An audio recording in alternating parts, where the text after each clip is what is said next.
नमस्कार, आई news 24x7 में आप सभी का स्वागत है। मैं हूं एंकर कौशिक यादव। नजर डालते हैं अब तक की खास खबरों पर। नमस्कार, मैं कोनिका दास। मैं मौजूद हूँ ग्राम सभा नेवरा में, जहाँ मेरे साथ प्रधान प्रतिनिधि के रूप में वीरेंद्र कुमार पांडे जी मौजूद है। मैं इनसे जानना चाहूंगी कि अभी तक इन्होंने 2 सालों में अपने ग्राम सभा में क्या क्या विकास कार्यों को करवाए हैं और आने वाले 3 साल में क्या रूपरेखा तैयार की है ताकि इस ग्राम सभा का कायापलट हो सके। वीरेंद्र जी, आपका हमारे चैनल में स्वागत है। धन्यवाद। आपने अभी तक 2 सालों में अपने ग्राम सभा में क्या क्या विकास कार्य करवाए हैं? देखिए, विकास कार्यों की सूची हम आपको बता दें। हालांकि जो कुछ हम बताएंगे वो तो हम बताएंगे ही, जानकारी तो ग्राम सभा में और सारी मिल सकें। देखिए, हमारे गांव में हमने विकास कार्यों की जो सूची में पहले आपको बता दें कि हमने लगभग 500 मीटर इंटरलॉकिंग का काम करवाया है और कुछ आवश्यक जगह थे जहाँ पर इंटरलॉकिंग न करवा के हमने वहाँ पर खनन कार्य करवाए हैं। और हमने जल स्तर को मेंटेन करने के लिए सरकार की व्यवस्था को और सुचारू रूप तरीके से पेश करने का पूरा प्रयास किया। जो हमने 2 बड़ा अमृत सरोवर बनाया है, जो एक तरह से पूरी तरह से मेंटेन है। आप जाते समय देख भी सकती हैं, जब गांव से बाहर निकलेंगी तो लेफ्ट साइड में है। एक हमारे राजस्व गाँव नेवराहा में एक अमृत सरोवर है जो लगभग 12 बीघे का है, बहुत बड़ा अमृत सरोवर है। उसका पूरा काम नहीं हो पाया है, लगभग आधे से ज़्यादा उसकी खुदाई हुई, जो हमारे जल स्तर को बहुत अच्छे से मेंटेन करता है। रही बात आवास, जो गरीब हमारे यहाँ के पात्र हैं, लाभार्थियों को हमने 16 आवास दिया है अब तक, जो पुरानी सूची थी पुराने प्रधान के माध्यम से। अभी हमको सूची बनाने का मौका नहीं मिला, तो हमने 16 आवास दिया है, जिसमें लगभग 14 आवास पूरे हैं। एक थोड़ा सा विवादित रुका हुआ है और एक मेंटेन है। और आप जानना चाहेंगे, हम आपको बताएं कि 44 लोगों का हमने वृद्धा, विधवा और विकलांग मिला के पेंशन दिया। और हमने गांव में सफाई कर्मी के माध्यम से और अपने पंचायत मुखी के माध्यम से ये सूचना दिया है कि घर जाकर आप मिलिए, कोई ऐसा 60 साल का व्यक्ति नहीं रहे जिसका अभी तक पेंशन न बना हो, उनको सूचना दीजिए और उनका पेपर मेंटेन करवाइए। मैं उनका पेंशन लगवाने का काम करूँगा।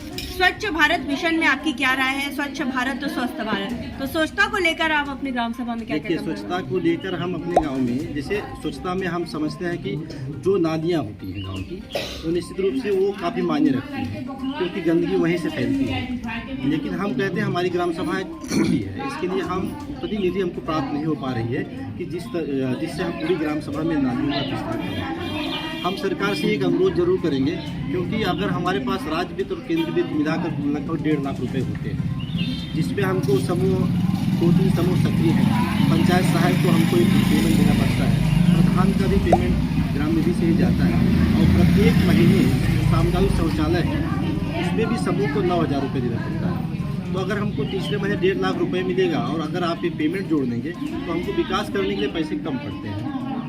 और जहाँ तक कुछ जानकारी है कि प्रधान की निधि से पैसे काटे भी गए हैं। तो छोटी ग्राम सभा 2011 की जनगणना के अनुसार हमारे यहाँ 1700 जनसंख्या दिखाई गई, जबकि एक्चुअल अगर देखा जाए तो हमारे यहाँ लगभग 3,500 की जनसंख्या है। तो वो जनसंख्या गैप होने की वजह से मुझे ग्राम निधि कम प्राप्त होता है। जी, आपके ग्राम सभा में जब हम सर्वे किए तो बहुत जनता से मुखातिब हुए, जिनका कहना था कि जल निकासी न होने के कारण नालियों में जल भराव रह रहा है, कूड़ेदानी की व्यवस्था अभी तक नहीं हो पाई, जिस पर कूड़ा जमा होता है, मच्छरों का प्रकोप होता है। इस पर आप क्या कहना चाहेंगे? देखिए, ऐसा कोई नहीं कह सकता है, अगर आप चाहें तो हम चल के दिखा देंगे। नालियाँ हमारे यहाँ बनी है, हम 300 मीटर की नाली, हमारे गाँव की जो निकास नाली है वो 300 मीटर की नाली, आप जाके देखिए 300 मीटर की नाली जो नहर से कनेक्टेड है, निकास नाली बनी हुई है। ये है कि गांव के अंदर जो नालियाँ हैं, छोटी छोटी जो नालियाँ हैं, उन पर अभी हमारा काम नहीं हो पाया है।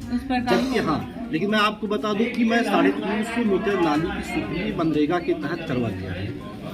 तो अभी एक नाली हमारी बन के तैयार है और दूसरे पे काम करने जा रहे हैं। स्वास्थ्य की बात करूं तो हमारे उप मुख्यमंत्री ब्रिजेश पाठक जी स्वास्थ्य मंत्री भी हैं, स्वास्थ्य के प्रति काफी जागरूक हैं। तो आप अपने ग्राम सभा में स्वास्थ्य को किस स्तर पर आगे लेना चाहते हैं? देखिए, ग्राम स्तर पे स्वास्थ्य को लेके क्या जाएंगे, हमारे नज़दीक में सामुदायिक स्वास्थ्य केंद्र है, ठीक है। मैं उसकी शिकायत करता हूँ, उसकी निंदा करता हूँ। क्या निंदा करता हूँ कि यहाँ सुजानगंज की जो सामुदायिक स्वास्थ्य केंद्र है, मैं तो यहाँ तक समझता हूँ कि वहाँ पर जब महिलाएं पहुँचती हैं तो काफ़ी महिलाओं से शिकायत मिलती है कि वहाँ पर देखभाल अच्छे तरीके से नहीं।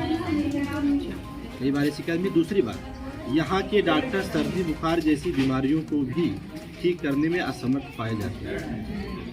तो यहाँ पे ये मतलब शिकायत है, मतलब स्वास्थ्य केंद्र मैं ये सही से कहूँगा नहीं चल पा रहा है। नहीं चलता है। अच्छा, आयुष्मान कार्ड वगैरह घर घर तक बन चुका है? आयुष्मान कार्ड देखिए ग्राम सभा में कैंप लगाकर इसके बाद पंचायत सहायक के माध्यम से लाभार्थियों को मतलब अंत्योदय कार्ड में जितने लोगों की सूची थी सबका कोई ऐसा व्यक्ति नहीं जिसका अंत्योदय कार्ड हो और उसका आयुष्मान कार्ड न बना। सबका बन गया है।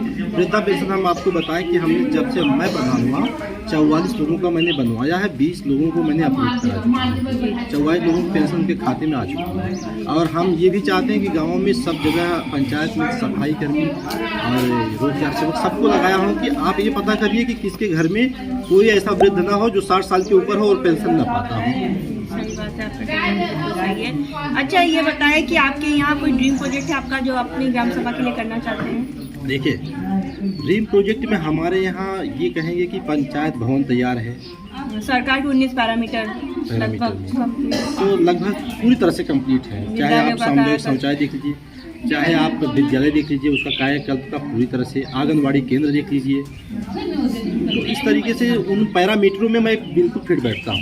नहीं, आपका अभी सपना हाँ। जो आप अपने ग्राम सभा के लिए करना चाहते हैं किसी प्रधान ने नहीं किया, ऐसा कोई सपना है? देखिए, मेरी इच्छा है कि ग्राम सभा में अब लोगों के यहाँ शादी विवाह करने में दिक्कत पैदा हो। बारात घर और शमशान घाट, तो शमशान घाट तो हमारे लिए थोड़ा सा उचित नहीं है क्योंकि हम नदी के किनारे नहीं है। जो ग्राम सभाएं नदी के किनारे उनको शमशान घाट मिल रहा है, लेकिन हमारे यहाँ बहुत आवश्यक है कि एक बारात, मैं चाहता हूँ कि मेरे कार्यकाल में मिल जाता, मैं अपना सपना पूरा कर लेता। लिखित में आपने आवेदन किया है? आवेदन लिखित में नहीं किया। लिखित में आवेदन कीजिए, उसकी प्रतिलिपि। हाँ, उसके लिए हमने जगह मेंटेन करके रखा कि अगर मुझे मौका मिला तो इस मौके को भुनाने का पूरा प्रयास करूँगा। कोटेदार और लेखपाल कैसे हैं आपके नाम? देखिए, कोटेदार हमारा अच्छा है, क्या नाम है? अनंत कुमार गौतम है। हम जब से लेखपाल शिव प्रसाद यादव, सही है, अच्छा। दोनों के काम अच्छे हैं। कोटेदार हम जब से प्रधान हुए उससे पहले वो लगभग 10 साल से पूरा चला रहे हैं। अगर सिंगवा शिकायत होती तो बदल जाती, क्योंकि आपकी प्रधानी दूसरी बार है या पहली? नहीं, ये पहली बार है। इसके पहले हम चुनाव लड़े थे, बहुत करीब से चुनाव हार गए थे, लगभग 7 वोट से। सरकार से क्या मदद चाहते हैं? सरकार से मदद तो ये कहूँगा कि सरकार से मैं ये चाहता हूँ कि जो मनरेगा में मजदूर करते हैं उनकी जो प्रत्येक दिन की जो मजदूरी है ना उसको बढ़ाना चाहिए। क्योंकि सरकार को ये तो पता होना चाहिए कि आप जिसको पेमेंट देते हैं, अपने यहाँ जो जिसको काम करवाते हैं, उसके बारे में आप सोचिए वो कितना पेमेंट देता है। जब हमारे गांव का गरीब जब जाके मजदूरी करता है, फरसा चलाता है, दिन भर परेशान होता है, उसका एक दिन की मजदूरी 230 रुपये देते हैं, जबकि प्रधानों को इसके लिए काफ़ी समस्या झेलनी पड़ती है। 230 रुपये मजदूर मिलता नहीं। इसके लिए हम लोग को डिवाइड करना पड़ता है कि आप इतना काम कर दीजिए तो हम 230 में आपको मेंटेन करेंगे। ये समस्या सरकार से मेरा एक निवेदन है, अगर आपके माध्यम से वहाँ तक पहुँचती है तो मैं संदेश देना चाहूँगा कि मनरेगा के मजदूरों की जो मजदूरी है उसको बढ़ाएं। बिल्कुल पहुंचेगी आपकी बात। हमारे साथ प्रधान प्रतिनिधि जी मौजूद थे, जिनका साफ तौर पे कहना है कि इन्होंने अब तक प्रयास किए ताकि इस ग्राम सभा को नंबर 1 ग्राम सभा बनाया जाए। जैसा कि इन्होंने साफ तौर पे कहा कि इनका ड्रीम प्रोजेक्ट के रूप में यहाँ पे बारात घर चाहते हैं ताकि यहाँ ग्रामवासी को सुविधा मिल सके। जब हम ग्राम सभा में सर्वे किए तो बहुत सी जनता से मुखातिब हुए थे, जिनका कहना था कि नालियों की साफ सफाई नहीं हो रही है, कूड़ेदान की व्यवस्था नहीं है, जिस पर हमने आपसे वादा किया था कि गाँव की कहानी प्रधान की जुबानी आप तक ले आएंगे और प्रधान की समस्याओं से आपको रूबरू कराएंगे ताकि आप इनको वक्त दें। इनके पास अभी भी 3 साल का वक्त है, जैसे जैसे बजट आएगा अपने ग्राम के विकास के लिए वैसे वैसे काम कराएंगे। और हमें उम्मीद है प्रधान जी कि आप ग्रामवासी की समस्याओं को न केवल सुनेंगे, उसका निवारण जैसे करते आ रहे हैं उससे और ढंग से अच्छे ढंग से करेंगे। सरकार को एक संदेश और हम देना चाहेंगे आपके माध्यम से। जी, सामुदायिक शौचालय जो है उसका जो पेमेंट ग्राम निधि से दिया जाता है वो सरकार अपने माध्यम से, बहुत अच्छी बात। पंचायत सहायक को जो पेमेंट दिया जाता है वो अपने माध्यम से दिया जाता है। अगर आप ग्राम निधि से आप पेमेंट मेंटेन करेंगे तो विकास होगा, वो वहन करे तो आपका ग्राम सभा में विकास और जल्द से जल्द होगा। अब देखने वाली बात ये होगी कि इस ग्राम सभा को हम एक आदर्श ग्राम सभा के रूप में ले जाते हैं यानी। वीडियो जर्नलिस्ट शर्मा के साथ मैं कोनिका दास, आई न्यूज़ उत्तर प्रदेश, लखनऊ। खबरों का सिलसिला यूं ही जारी रहेगा। आप बने रहिए आई न्यूज़ के साथ, हर खबर पर पहली नजर। आप हमारे चैनल को लाइक करें, सब्सक्राइब करें और शेयर करना ना भूलें।